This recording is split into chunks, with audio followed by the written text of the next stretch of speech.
Más de 264 millones de botellas de Johnnie Walker se venden cada año, 7 botellas cada segundo, en 180 países. Su color ámbar, ese aroma ahumado que golpea antes del primer sorbo, y ese sabor que mezcla miel, especias y turba, han convertido a Johnnie Walker en el whisky escocés más vendido de la historia del planeta. Lo encuentras en los bares más exclusivos de Tokio, en los duty free de Dubái, en las mesas de celebración de Sao Paulo. Está en todas partes. ¿Pero alguna vez te has preguntado cómo se hace realmente? Hoy viajamos a Escocia, al corazón de las tierras altas y las islas, donde nacen los whiskies que componen esta mezcla legendaria. Y hasta Leven, en Fife, la planta embotelladora más grande del mundo de Diageo, con capacidad para 30 millones de cajas al año, para descubrir cómo un simple grano de cebada se convierte en la botella de lujo que reconoces al instante. Todo comienza con cebada, miles de toneladas de cebada escocesa. Los campos se extienden bajo un cielo gris y pesado, azotados por el viento del norte.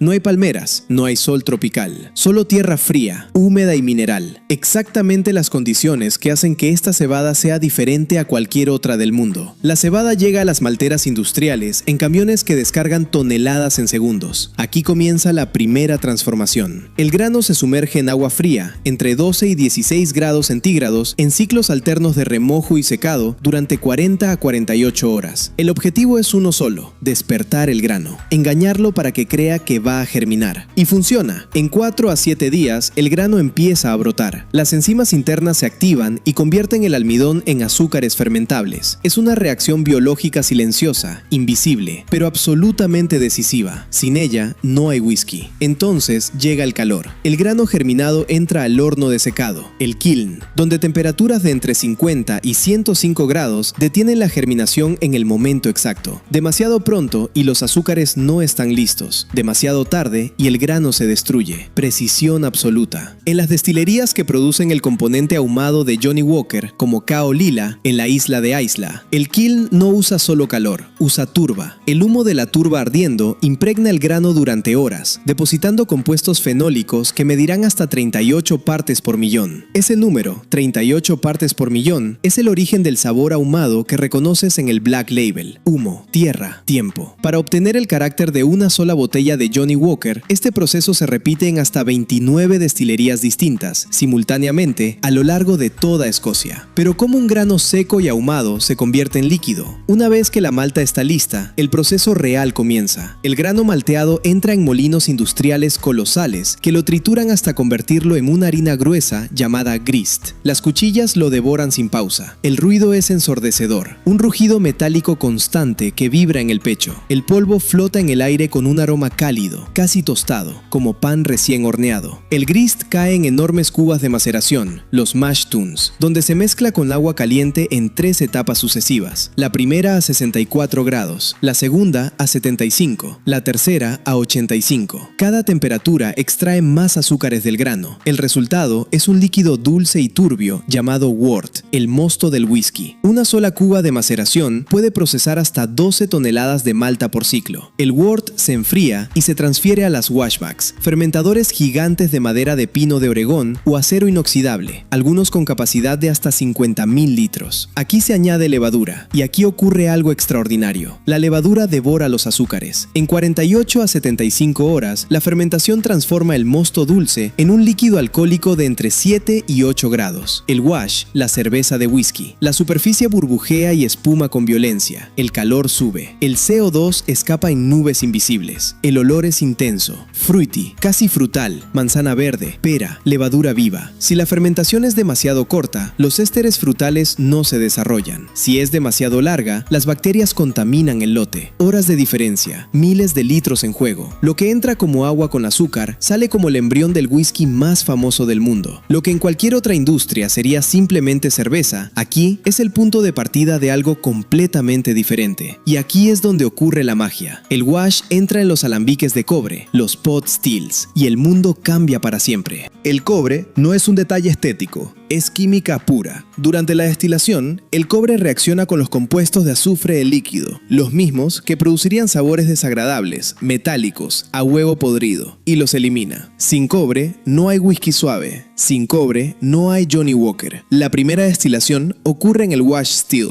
el alambique más grande. El líquido se calienta hasta que el etanol, que hierve a 78,4 grados centígrados, se evapora antes que el agua. El vapor sube por el cuello del alambique, se curva, viaja por el condensador y emerge como low wines, un destilado de entre 21 y 30 grados de alcohol. Pero no es suficiente. El low wines entra en el spirit still, el segundo alambique, más pequeño, más preciso. Y aquí llega el momento más crítico de todo el proceso, el corte. El destilador observa el Spirit Safe, una caja de cristal y latón, donde fluye el destilado y espera. Los primeros líquidos que salen son las cabezas, ricos en metanol y acetaldehído, tóxicos. Se desvían. Luego emerge el corazón, el único líquido que irá a la barrica, transparente, limpio, entre 65 y 75 grados de alcohol. Finalmente llega a las colas, pesadas, amargas, indeseables. Se desvían también.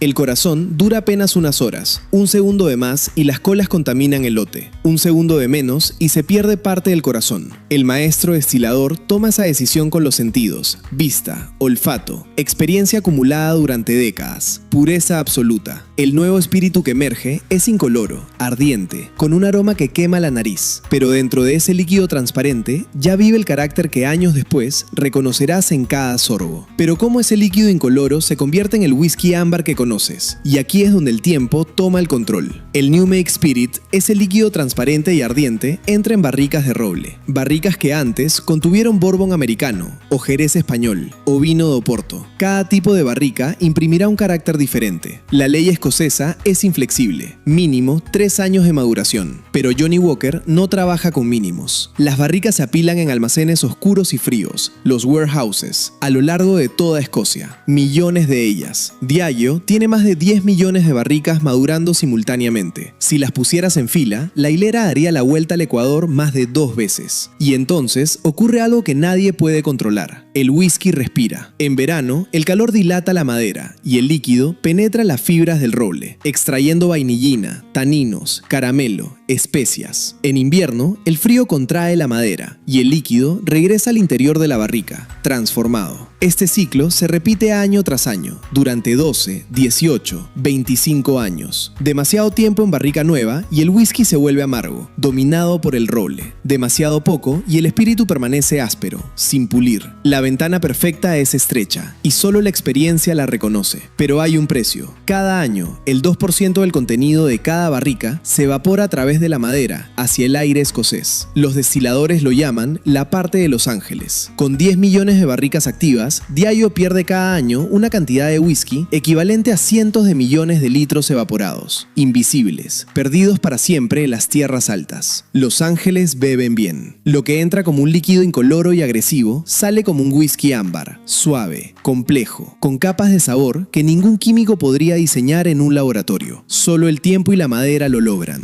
Un grano de cebada, 12 años, una barrica de roble, y el resultado toca tus labios en milisegundos. Lo que nadie imagina es que el whisky que sale de la barrica no es todavía Johnnie Walker, es solo una pieza del rompecabezas. El verdadero secreto de Johnnie Walker no está en ninguna destilería, está en la nariz y la memoria de su maestro mezclador. Durante décadas, ese rol lo ocupó el Dr. Jim Beveridge, un científico que evaluaba más de 800 muestras de whisky distintas para construir cada expresión. Beveridge clasificó todos los whiskies disponibles en 6 perfiles de sabor: fresco, especiado, ahumado, frutal, amaderado y malteado. Y de esa paleta, como un pintor, componía la mezcla. El Black Label, por ejemplo, combina whiskies de hasta 29 destilerías distintas. Cardu, en Speyside, aporta la dulzura de miel y frutas que forma el corazón del blend. Colila, en Isla, aporta el humo marino y la turba que le da profundidad. Clynelish, en las tierras altas del norte, aporta una textura cerosa, casi oleosa, que une todo. Ninguno de esos whiskies solo es Johnnie Walker. Juntos son inconfundibles. Pero hay algo más, algo que el marketing nunca menciona. Después de mezclar, el blend no va directamente a la botella, vuelve a las barricas. Durante semanas o meses, los whiskies se casan, se fusionan, se integran, se convierten en uno solo.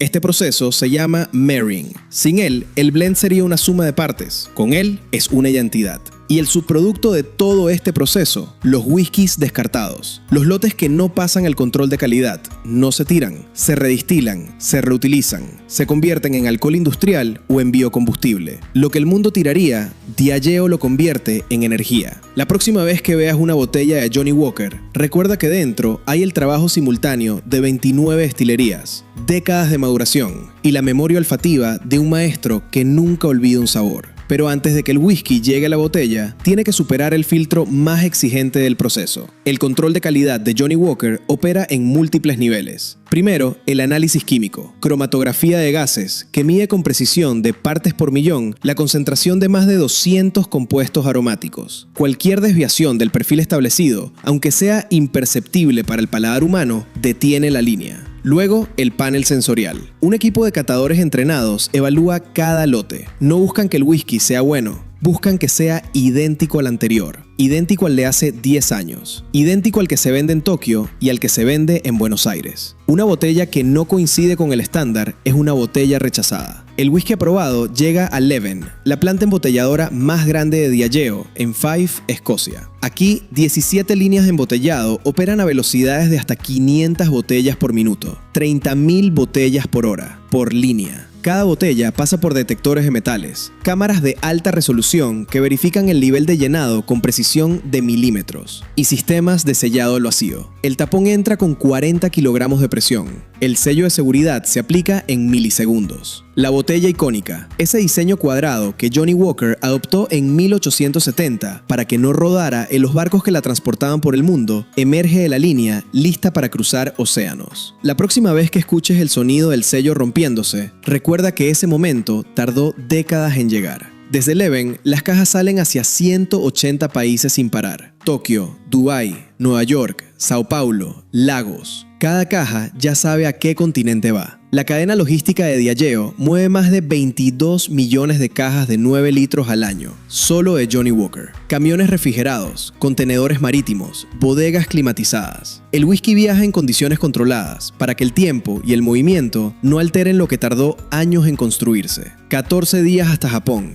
21 días hasta Australia. Y en algún lugar del mundo, en este preciso momento, alguien abre una botella. El sello se rompe. El aroma escapa por primera vez desde que fue embotellado. Ese olor a vainilla, a humo suave, a caramelo y especias, que viajó desde los campos de cebada de Escocia hasta ese instante. El whisky toca el vaso, el hielo cruje, y el proceso que comenzó con un grano de cebada en un campo frío y ventoso se completa en ese sorbo. 264 millones de botellas al año. Y mañana el proceso comienza de nuevo. 7 botellas cada segundo. El whisky más vendido de la historia. Detrás de esa botella que parece simple, hay campos de cebada azotados por el viento escocés, hornos de turba que llevan siglos ardiendo, alambiques de cobre que reaccionan con el líquido a nivel molecular, barricas que respiran durante décadas, y la memoria olfativa de un maestro que nunca olvida un sabor. Detrás de lo cotidiano, siempre hay una historia de ingeniería, tiempo y precisión que merece ser contada. La próxima vez que abras una botella de Johnnie Walker y escuches ese sello romperse, recuerda que ese sonido es el final de un viaje de 12 años o más. Si te gustó este video, dale like, suscríbete y activa las notificaciones para seguir descubriendo los procesos industriales que mueven el mundo.